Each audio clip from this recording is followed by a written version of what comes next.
안녕하세요. 한 번만 들어도 순위 업 되는 한시과학의 김지원 선생님입니다. 자, 우리 중학교 3학년 된 친구들 반갑습니다. 자, 쌤과 함께요. 오늘 이 시간 또 왜 만났나요? 그렇죠. 여러분들 열공하기 위해서 만났습니다. 자, 이번 시간 쌤이요. 여러분들에게 특별한 팁을 드리겠습니다. 재현쌤과 함께하는 자, 과학 내신 만점 공부법이 되겠습니다. 자, 정말 중요한 내용이고요. 중학교 2학년 때 공부하느라 고생 많으셨습니다. 그죠? 중학교 3학년 내용은 어떨까요? 맞습니다. 난이도가 조금 더 올라갑니다. 그래서 또 어떤 걸 배우게 되는 거야? 라고 하는 거 미리 파악하셔야 되는 거 아시죠? 자, 여러분들 쌤과 함께 또 우리 3학년 1학기 때 어떤 내용을 배우게 되는지 지금부터 쭉 한번 체크해 보도록 할게요. 자, 일단 먼저 첫 번째 일단은 되겠습니다. 와, 단어명이 엄청 길다, 그지? 자, 그러나 내용이요.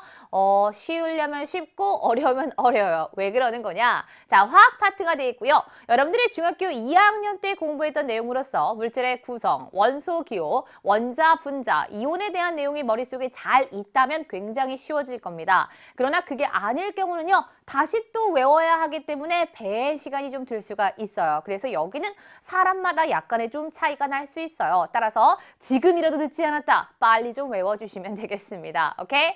자, 우리 총 3가지 내용에 대해서 배우게 됩니다. 물질 변화, 화학 반응식, 화학 반응의 규칙, 화학 반응에서의 에너지 출입이다 라고 하는 내용이 되겠고요. 자, 어떤 내용을 배우는지 하나하나 좀 중요한 것들 키워드 좀 잡아보도록 할게요. 자, 먼저 첫 번째 물질 변화, 화학 반응식 되겠습니다. 자, 물질 변화라고 하는 게 어떤 게 있냐라고 하는 거죠. 바로 물리 변화와 화학 변화 2가지가 있습니다. 자, 우리의 관심은 당연히 화학 변화다라고 하는 거야. 그래서 쉽게 말을 해서 new 뭔가 새로운 게 만들어진다라고 하는 거죠. 원래 있던 반응물, 반응하는 물질을 반응물이라고 하는 게예요. 걔가 어떻더라? 반응을 해서 완전히 새로 다른 물질이 되는 것을 화학 변화라고 합니다. 그에 비해 물리 변화 같은 경우는 설탕하고 물이 섞여서 설탕물이 되는 거죠. 그냥 똑같은 거 아니에요? 맞아요. 설탕의 단맛이 그도로 나는 거죠. 이걸 바로 물리 변화 혹은 물리 변화의 예로 상태 변화 같은 것들이 있다라고 하는 거야. 자, 그리고 이걸 통해서 이제 화학 변화가 어떤 건지 알았으니까 어떤 분들이 만나서 어떤 생성물이 만들어지는지 이것을 식으로 표현하는 화학 반응식에 대해서 배우게 됩니다. 여러분들이요, 이 내용을 잘 하셔야 되고요. 여기서 또 계산 문제가 나옵니다. 헐, 숫자를 잘 셀 수 있어야 돼. 알겠지? 자, 그리고 나면요. 실제 화학 반응에서 어떤 규칙성이 있는지 규칙 3가지에 대해서 배우게 됩니다. 첫 번째는 질량 보존의 법칙, 두 번째는 일정 성분비의 법칙, 세 번째는 바로 기체 반응의 법칙이다 라고 하는 겁니다. 첫 번째와 두 번째는요. 질량에 대한 법칙이라면 마지막 세 번째는 부피에 대한 법칙이다 라고 얘기를 해요. 자, 보시다시피 뭔가 법칙 느낌이 싸합니다. 맞습니다. 전부 다 계산 문제입니다.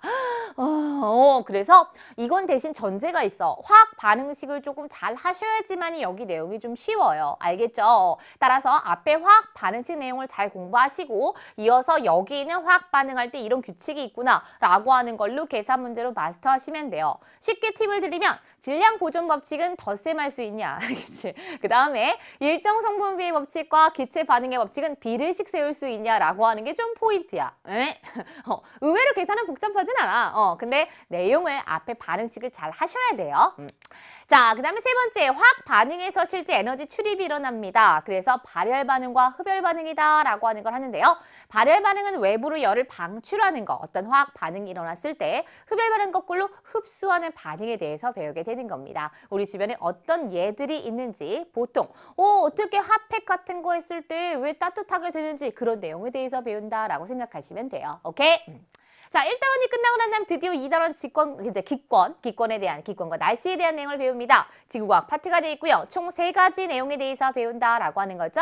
첫 번째, 기권과 복사 평형, 두 번째, 대기 중의 물, 세 번째, 날씨의 변화에 대한 내용이 되겠습니다. 자, 역시 어떤 내용 배우는지 조금 더 보시면요. 자, 기권과 복사 평형은요. 이 기권이라고 하는 게 어떤 건지 알아보시고 특별히 기권의 층상 구조에 대해서 배운다라고 하는 거야. 총 4개의 층으로 되어 있어. 흉 이렇게 되어 있는 거고요. 자, 그리고 복사 평형과 온실 휴가가 되겠습니다. 자, 실제 우리 지구는요. 굉장히 따뜻한 온실입니다. 그죠? 그러니까 우리 생명체가 살 수 있지 어떤 식으로 온실 휴가가 생기는지에 대해서 알아보시고요. 이것이 문제가 되고 있는 게 바로 지구 온난화 현상까지 배우게 되면 됩니다. 자, 여기 파트에서는요. 역시 또 그림으로 마스터 하셔야 돼요. 오케이? 자, 두 번째 대기 중의 물입니다. 지구과학인데 계산 문제가 나옵니다. 그지? 자, 여기 대기 중의 물 같은 경우는요. 습도, 이슬점, 응결량, 그리고 구름의 생성, 빙정설과 병합설에 대한 강수 이론까지 배우게 됩니다.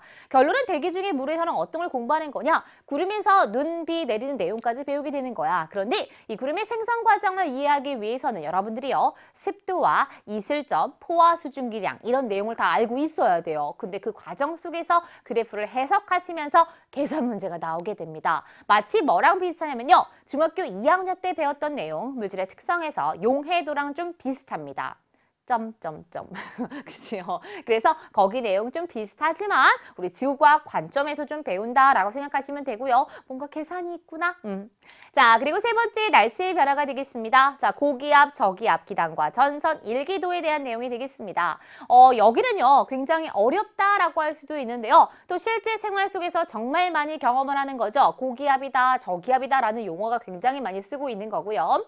여러분들이 조금만 일기예보를 잘 들으시면 북태평양 기단 혹은 시베리아 기단 이런 내용을 듣습니다. 장마전선 이런 얘기도 들어봤고요. 그죠? 자, 그게 어떤 건지 실제 우리 생활과 관련지어서 다 배우게 됩니다. 자, 역시 여기도 그림으로 좀 우리 확인해 주시고 마스터 하시면 돼요. 쌤은 강의에서요. 정말 쉽게 설명해 드리거든요. 문어면 끝나요. 궁금하죠? 자, 그리고 세 번째, 운동과 에너지가 되겠습니다. 자, 바로 물리 파트가 되겠습니다. 우리 중학교 3학년 정도 됐으니까 이제 아시겠죠? 아, 물리면 뭔가 만만치 않을 것 같아. 계산 문제가 나올 것 같아. 라고 감 잡으셨을 것 같은데요. 맞습니다. 자, 총 두 가지 내용이고요. 운동과 일과 에너지가 되겠습니다. 특별히 여기 운동 파트 같은 경우는 여러분들이 수학에서 많이 만나봤던 내용이 되겠어요. 그래서 운동의 기록에 대한 내용, 사진, 찰칵, 찰칵, 찰칵 혹은 타점을 이용한 분석도 하셔야 되고요. 자, 또 하나 바로 속력입니다. 수학에서 우리가 속력에 대한 내용 문제를 좀 접하죠. 자, 역시 과학에 드디어 등장했습니다. 그래서 속력에 대한 내용을 배우시고요. 운동을 보고 우리가 어떤 운동인지 또 해석하는 내용까지 알게 됩니다. 역시 당연히 계산 문제 나오시게 되고요. 자, 특별히 여기에 조금 더 관심 있는 것은 처음으로 배우는 내용은 바로 일과 에너지가 되겠습니다. 자, 일이라고 하는 거 과학에서의 일이 어떤 건지 알아보는 거예요. 선생님이요. 지금 이걸 잡고 있죠. 이렇게 위로 올리는 건 일을 하고 있는 거예요. 과학에서의 일. 근데 이건 일이 아니다. 왜요? 그죠? 자, 그게 어떤 건지 배우게 되는 거고요. 자, 에너지와 관련 지어서는 위치 에너지와 운동 에너지에 대해서 배우게 되는 겁니다. 그래서 역시 풀 계산입니다. 처음부터 끝까지 다 계산이에요. 그래요. 만만치 않아요. 그런데 공식을 외우게 되면 생각보다 많이 어렵지 않게 또 마스터하는 파트가 되겠습니다. 너무 겁먹지 마시고요. 계산 문제더라도 제곱 요거 운동 에너지 제곱만 좀 잘하면 되고 나머지 곱셈만 좀 잘하시면 돼요. 알겠죠? 자, 그래서 우리 3단원 운동과 에너지에 대한 내용이 되겠고요. 자, 마지막 4단원 자극과 반응이 되겠습니다. 자, 과학의 생명과학 파트가 되겠습니다. 기본적으로 생명과학 파트 같은 경우는 그림이 가장 크다라고 하는 거 아실 것 같고요.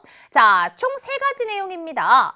자극을 받아들이는 감각기관에 대한 거, 이거에 대한 반응하는 신경계와 호르몬에 대한 관련 내용으로서 항상성에 대해서 배우게 되는 겁니다. 여기는 조금 내용이 많아요. 그래서 첫 번째 내용, 감각기관에서는요. 정말 여러분들이 그림을 많이 그리셔야 돼요. 특별히 시각과 청각과 관련 지어서는 정말 그림 많이 그리셔야 되고 그 다음에 암기도 꼭 해주셔야 돼요. 그 다음에 나머지 후각, 미각, 피부 감각은 그래도 시각, 청각에 비해서는 조금 더 그림 문제가 좀 덜 나옵니다. 따라서 아, 이거는 그냥 이런 거구나 라고 좀 그림 보시면서 이렇게 암기해 주시면 되고 시각, 청각은 본인도 그림을 좀 많이 그려야 한다라고 생각하면 될 것 같아. 알겠지? 자, 그리고 신경계가 되겠습니다. 자, 신경계, 우리 뉴런이다라고 얘기를 하는 거예요. 여러분 아는 맞아요. 뇌 이런 것들 하는 거거든요. 그래서 실제 우리 몸의 신경계를 이루고 있는 기본 세포인 뉴런에 대해서 알아보시고요. 신경계는 크게 중추와 말초 신경계로 되어 있습니다. 중추 신경계가 바로 뇌와 척수로 되어 있고요. 척수는 척추 안에 있는 거야, 뼈 안에. 그리고 말초 신경계다라고 하는 거죠. 그래서 실제 말초 신경계를 구성하는 특별히 체성신경과 자율신경에 대해서 다 배우게 되시고요. 어떻게 내가 실제 외부 자극에 대해서 반응하는지 의식적인 반응과 무의식적인 반응까지도 다 배우게 됩니다. 보통 아 뜨거! 이런 거 있지. 이런 걸 무조건 반사라고 하는 거거든. 그래서 어떤 식으로 어디에서 이걸 조절하는지 그 모든 내용에 대해서 배우게 돼요. 신경계는요, 여러분들 머릿속에 어떤 통로다라고 생각하면 제일 편할 것 같아요. 자, 역시 여기도 그림으로 다 하셔야 된다라고 하는 내용이 되겠고요. 자, 마지막 세 번째 항상성 내용 되겠습니다. 자, 항상성이라고 하는 건요, 우리 몸에서 일정한 상태를 유지하려고 하는 성질을 바로 항상성이다라고 하는 겁니다. 여러분들이 가장 많이 경험하는 것은 어떤 거냐?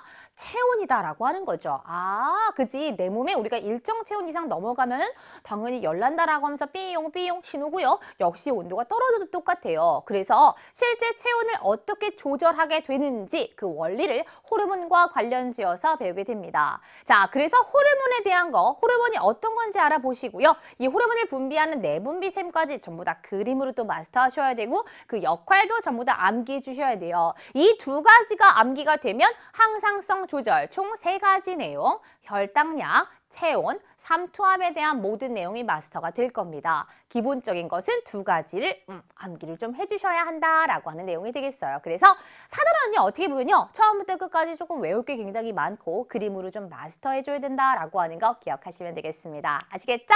자, 이렇게 하시면서요, 쌤과 함께 우리 3학년 1학기 때 어떤 내용을 배우게 되는지 쭉 한번 스캔해 봤습니다.